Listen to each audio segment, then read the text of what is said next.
Welcome back na naman sa channel ko. Ngayon, may ibabahagi na naman ako na panibagong ritual. At kung bago lamang napadaan, ay huwag niyo pong kalimutang mag-subscribe at pindutin ang notification bell para palagi kayong updated sa mga bago kong videos. Gusto mo ba na siya ay sobrang mapupuyat sa kakaisip sa'yo? Lalong-lalo na kung kayong dalawa ay may tampuhan sa isa't isa at hanggang ngayon ay hindi pa rin kayo nag-uusap ng dalawa. At gusto mo ba na siya ay mapupuyat sa kakaisip sa'yo? Pues gawin mo lamang itong ritual na ituturo ko sa inyo ngayon. Dapat palaging buo ang loob at tiwala nyo sa paggawa nito.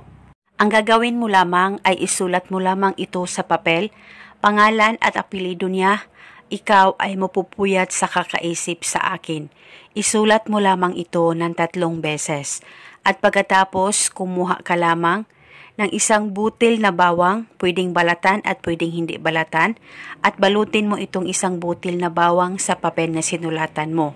At nang mabalot mo na ito, hawakan mo ito saglit, mag-focus at mag-concentrate ka, pakaisipin mo siya at banggitin mo lamang ang nakasulat sa papel ng 3 beses, pangalan at apelyido at yung hiling.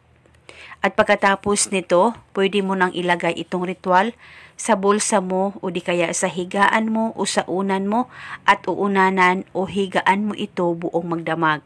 At kung gusto mo, pwede mo rin itong ilagay lang sa bulsa mo at paniguradong siya ay mapupuyat sa kakaisip sa'yo.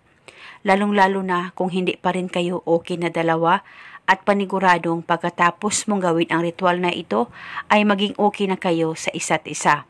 Basta gawin itong ritual sa mabuting paraan. At itago itong ritual hanggang kailan mo gusto at hanggang kailan mo gustong uunanan o higaan mo ang ritual. At pwede ito bulungan araw-araw kung gusto mo. At kung gusto mo nang ihinto ang ritual ay sunugin mo lamang ang papel at itapon mo lamang ang bawang. At kung kayo ay may katanungan, mag-comment lang po kayo sa baba. Maraming salamat po sa panonood. May God bless.